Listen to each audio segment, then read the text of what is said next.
मुलायम सिंह जी थे, उनसे बड़ा लीडर इस सदी में पैदा ही नहीं हुआ।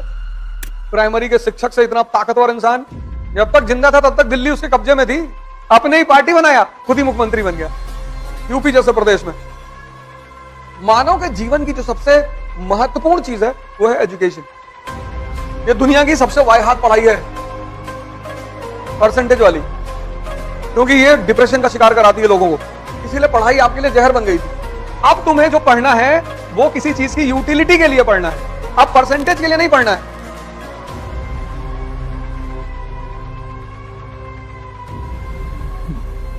जय हिंद फ्रेंड्स।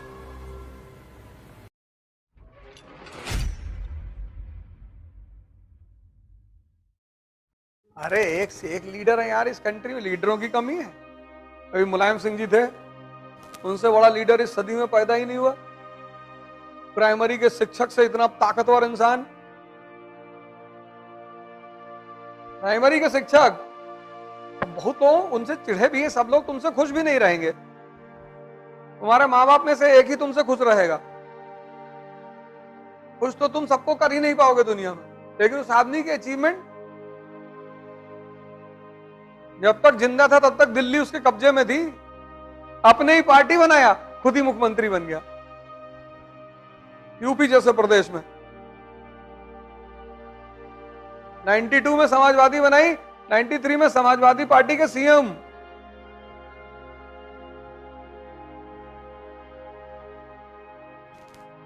प्राइमरी का टीचर, कोई गांधी फैमिली का आदमी नहीं।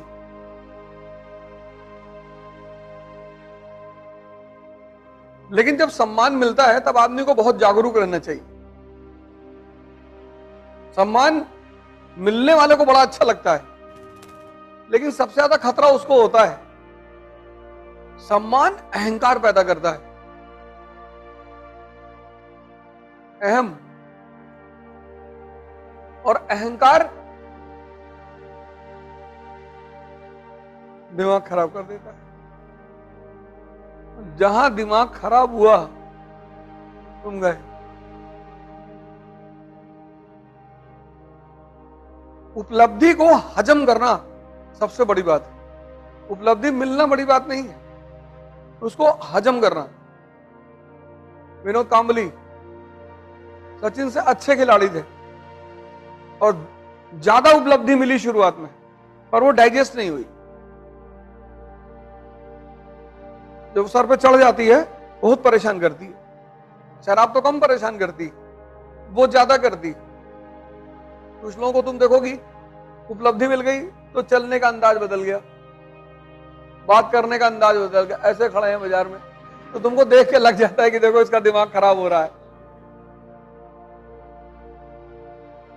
चलो भगवान आपको तरक्की दे। मानव के जीवन की जो सबसे महत्वपूर्ण चीज है वो है एजुकेशन। बशर्ते एजुकेशन एनलाइटनमेंट के लिए हो, एम्प्लॉयमेंट के लिए ना हो। इस बात को मैं बार बार बोलता हूं। एजुकेशन, एम्प्लॉयमेंट तो बहुत छोटी चीज है, दिलाई देगी। बड़े सारे लोग हैं जो कभी नहीं पढ़े, एसी बनाने का काम सीख लिया, अच्छा पैसा कमाते हैं। फ्रिज बनाने का काम सीख लिया। बड़े सारे ये जो स्कूटर बाइक वगैरह बनाते हैं, आप देखो उन बच्चों को, बहुत अच्छा पैसा कमाते हैं, बहुत अच्छा पैसा कमाते हैं। उसमें से बहुत सारे लोग पढ़े ही नहीं है। तो हमारी गाड़ी जो बनाता रहीम, वो कभी स्कूल ही नहीं गया। उसकी पर मंथ की इनकम 10 लाख 15 लाख ऐसे ही है। कारें बनाता है सिर्फ, हर सब तरह की, वो कैश पैसा लेता है, जीएसटी देता नहीं, और मोदी जी को गाली भी देता है। हम तो कहते हैं बेवकूफ, मोदी जी तेरे लिए तो फायदेमंद है। और क्यों? हमने कहा हम 18% जीएसटी देते हैं क्योंकि हमको सारा पेमेंट होता है चेक में, और तुम लेते हो कैश में। बड़ी मुश्किल से मुझे पता चला कि इसका अकाउंट भी है। पहले के भैया मेरा कोई अकाउंट नहीं, भैया खाता खोला ही नहीं। फिर एक दिन उसका लड़का मिल गया मुझे, मैंने कहा वो तेरे पापा का अकाउंट खुलवाना है, गवर्नमेंट का ऑर्डर है कि जितने भी लोग गाड़ियां बनाते हैं सबका अकाउंट खोला जाएगा। कहा है तो उनका अकाउंट। मैं कैसे? हम लोग की स्कूल फीस चेक में ही जमा होती है। तब मैंने इससे कहा, मैंने कहा वो तेरा अकाउंट, अरे भैया शिक्षा का उद्देश्य यही था कि तुम्हें बताए कि चीजें ये क्या है, ये क्यों है, ये कैसे है, तभी तो ये खुलेगा। अभी तुम्हारे सामने एक बहुत बड़ा शिक्षक दिन भर टहलता रहता है, तुम उसे देखते ही नहीं हो। बहुत बड़ा शिक्षक, बहुत बड़ा गुरु, तुम उसे देखते ही नहीं। और उसको दिन में एक बार देख लो, रिक्शा वाला, कोई नहीं कहता पूरे भारत में कि मेरा रिश्तेदार रिक्शा चलाता है, किसी न किसी के तो होंगे ही। हमारे भी होंगे, तुम्हारे भी होंगे, लेकिन ना हम कहेंगे ना तुम कहोगे। सबके रिश्तेदार किसी न किसी बड़े पद पर बैठे हुए हैं। वो चाहे तुमको रिश्तेदार हमको ना माने, हो सकता है तुम या हम उनके घर जाएं तो पहचाने ही ना। 20 मिनट तो परिचय देना पड़े। क्यों, मामा के बगल वाला जो गांव है जहां चोर ज्यादा रहते हैं? नहीं नहीं नहीं,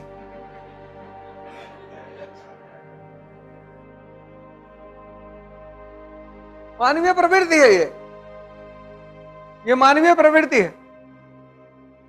ये गुरु है। किसी एक रिक्शा वाले की फोटो खींच के रख लो, जब पढ़ने का मन ना कहे तो उसको देख लिया करो।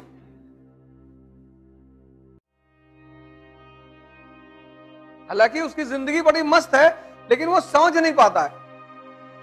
मस्त इस तरह से है, मेहनत करता है दिन भर, तो शुगर नहीं है उसको, डायबिटीज नहीं है, 3 किलो मिठाई खा सकता है, जितना तुम डिब्बा लाए तो सब भर के खा लेते।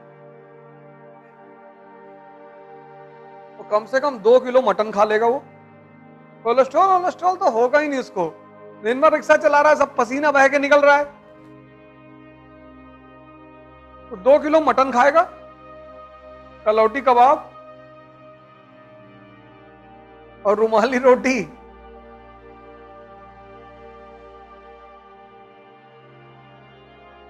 और कानपुर में एक से एक बिरयानी वाले हैं, लेकिन उसको इस बात की खुशी नहीं है, उसको दुख है कि मेरे पास पैसा नहीं।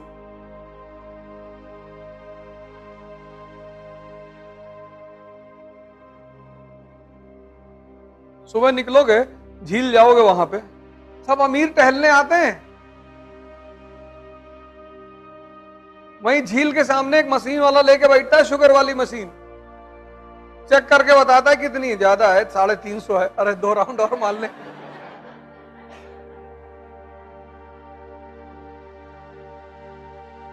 वहां तुमको कोई मजदूर नहीं मिलेगा, वहां तुमको कोई रिक्शा वाला नहीं मिलेगा, मिलेगा ही नहीं। तो ये जो आदमी है, इंसान, इसीलिए इसको दिमाग दिया गया कि भैया तुम किसी चीज को ऐसे मत मानो, हर चीज के पीछे एक रीजन है, उस रीजन को पता करो।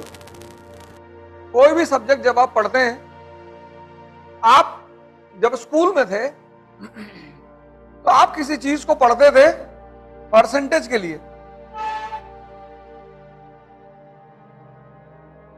इसीलिए पढ़ाई आपके लिए जहर बन गई थी, क्योंकि आपके दिमाग में एक चीज रोटेट होता था कि मुझे परसेंटेज लाना है, तभी दिल्ली यूनिवर्सिटी में एडमिशन होगा। और ये जो पढ़ाई होती है परसेंटेज के लिए, इसका कोई परिणाम नहीं होता, ये बेकार की पढ़ाई है। ये दुनिया की सबसे वाहियात पढ़ाई है,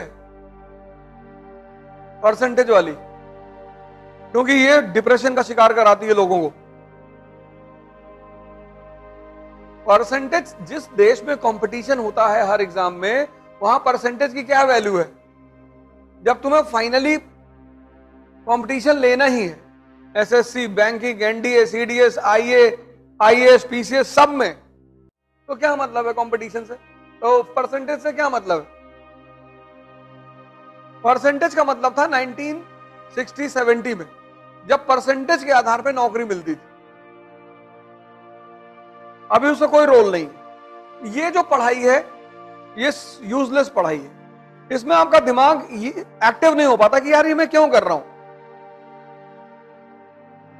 आपको लगेगा कि चलो मान लो 98% आ गया तो जीवन में क्या परिवर्तन होगा।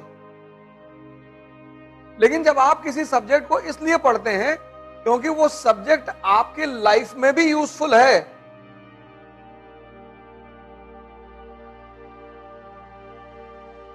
आप भारत के राजा बन गए, प्राइम मिनिस्टर, और आपने अशोक को पढ़ रखा है, तो आपको पता है कि जब अशोक भारत का राजा बना तो भारत में ब्राह्मणिज्म, बुद्धिज्म, जैनिज्म, ये 3 धर्म प्रमुख थे। भारत का फिलॉसफी है यूनिटी इन डाइवर्सिटी। अशोक ने इस डाइवर्सिटी को डील करने के लिए धम्म का सहारा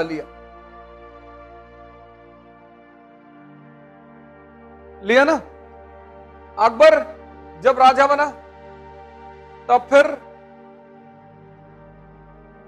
हिंदुइज्म, इस्लाम और फिर बहुत सारे सेक्ट्स, शिया, सुन्नी, शैवाइट, वैष्णवाइट, बहुत सारे सेक्ट, फिर उसने सहारा लिया किसका? तौहीद इलाही का, जिसको बाद में कहा गया दीन इलाही। अब 2024 में आप भारत के प्रधानमंत्री हैं और आज भी भारत डाइवर्सिफाइड है, हिंदू, मुसलमान, सिख। तो ये पीछे का जो इतिहास है ये आपके लिए स्टैंडर्ड बना कि नहीं बना? कि डाइवर्सिफाइड भारत में सबको साथ लेकर ही चलना पड़ेगा, इसलिए पढ़ना है।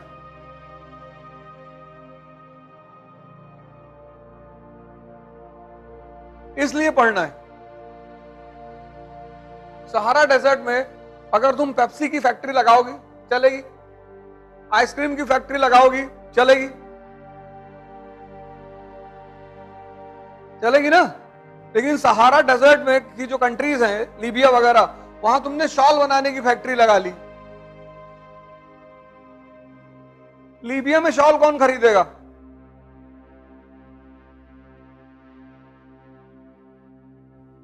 लीबिया में कोई शॉल खरीदेगा? कम रात के लिए खरीदेगा। लेकिन रात के उनकी भोजन इतना प्यारा होता है, ऊंट ऊंट खाते हैं तो ऐसे ही रहते हैं, उनका भोजन बड़ा अच्छा है।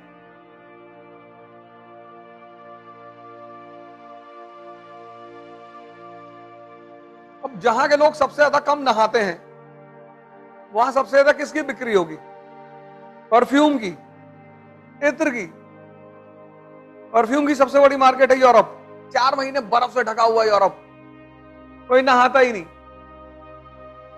बहुत कम तो हाथ धुलते हैं लोग, पानी आता ही नहीं, बर्फ जमी होती चारों तरफ। तो जो लोग नहाएंगे नहीं 10-10 दिन परफ्यूम लगाएंगे। लेकिन इधर पूर्वांचल में 2 टाइम नहाते हैं, सुबह नहाते हैं, शाम को भी नहाते हैं कुछ लोग, पानी इतनी ज्यादा है। तो ये सारी बातें तुम्हें ज्योग्राफी पढ़ने से क्लियर होगा। ऐसे जैसे मैंने यहां लिखा ना मॉडर्न वर्ल्ड हिस्ट्री क्यों पढ़ें, ऐसे तुम लिखो ज्योग्राफी क्यों पढ़ें। तो ज्योग्राफी 2 पार्ट में डिवाइडेड है, फिजिकल ज्योग्राफी, ह्यूमन ज्योग्राफी। तो तुम्हें समझाएगी कि इकोनॉमी और ज्योग्राफी का कितना गहरा संबंध है। फिर इकोनॉमी क्यों पढ़ें? अब तुमने इकोनॉमी पढ़ लिया, अब बिहार की जो पॉलिसीज तुम्हें बनानी है, यूपी की बनानी है, पंजाब की बनानी है, तो उनके इकोनॉमिक स्ट्रक्चर पे तो पॉलिसी बनाओगे। तो अब किसी चीज को परसेंटेज के लिए नहीं पढ़ना है, आप किसी चीज को उसकी यूटिलिटी के लिए पढ़ना है कि इसकी उपयोगिता क्या है, ये मुझे पढ़ने के बाद कितना काम आएगा। देखो यूपी में, बिहार में, इस वक्त लगभग पूरे भारत में जातिवाद, कास्टिज्म बहुत तेजी से बढ़ रहा है।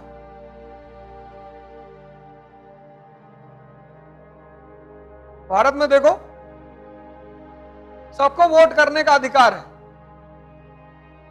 अब जैसे तुम कोचिंग में आए हो और तुमने फीस नहीं जमा की तो तुम्हारे ऊपर फर्क नहीं पड़ेगा क्लास चले कि ना चले, लेकिन जिसने जमा की है उसके ऊपर फर्क पड़ेगा।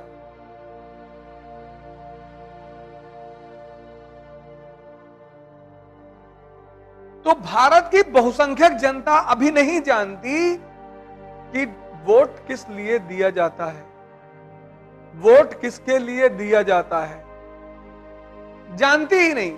जब जानती ही नहीं किस लिए दिया जाता है, किसके लिए दिया जाता है, तो 500 रुपया उसको बहुत बड़ा लगता है। जिस व्यक्ति को, जैसे मान लो तुमने सोने की घड़ी पहन रखी है, तुमको पता ही नहीं सोने की है, तुमको पता है घड़ी है, किसी ने कहा 2 लाख रुपया देंगे, अरे तुमने कहा लो यार। जिसकी कीमत नहीं पता होती उसी को तो लोग औने पौने दाम में बेच देते हैं। इस देश के बहुसंख्यक लोगों को वोट की कीमत ही नहीं पता।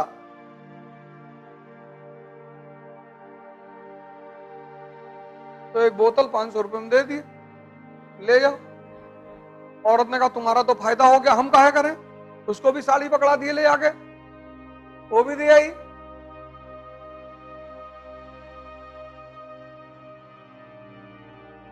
फिर जिसने पैसा पकड़ा उसने कहा हम तुम्हारे जात के हैं, और मामला मजबूत हो गया, हमारी जात का आदमी।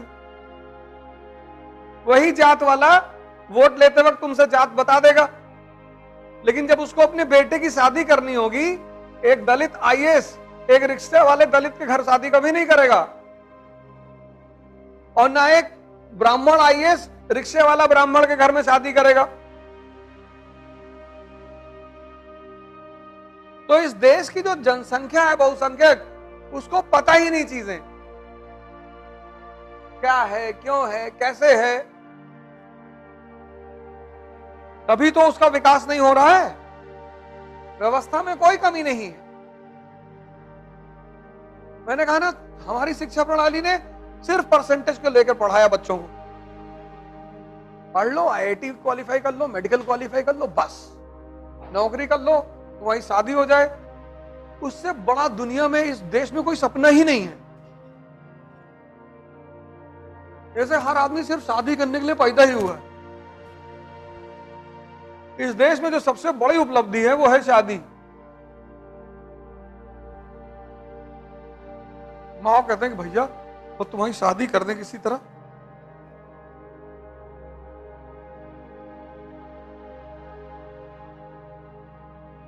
शादी तो हो ही जाएगी, ऐसी कौन सी बड़ी बात।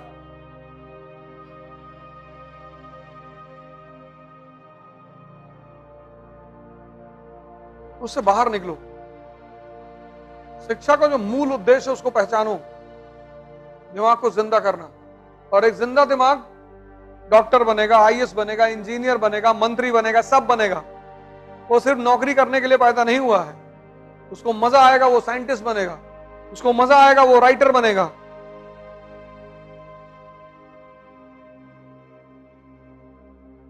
आईएएस नहीं बनेगा तो जीवन खत्म हो जाएगा।